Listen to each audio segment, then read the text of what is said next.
থেকে ভালো আমার মা। ঘুরে ঘুরে দেখি আমি সব থেকে ভালো আমার মা। তাহলে কি বুঝা গেল? মায়ের দোয়া খুব কড়া পাকের হয়নি, খুব সাবধান, বেয়াদবি করবে না আমার সাথে, করবে একদম। বিশেষ করে বক্তব্যের ছেলেগুলো ভালো করে জানে, শিক্ষাটা ভালো হয়েছে, সে একদম হাত তুলে বলছে।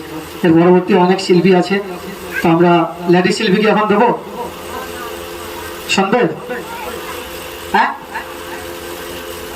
এখন না, একটা বাচ্চা শিশু শিল্পীকে একটা দেই।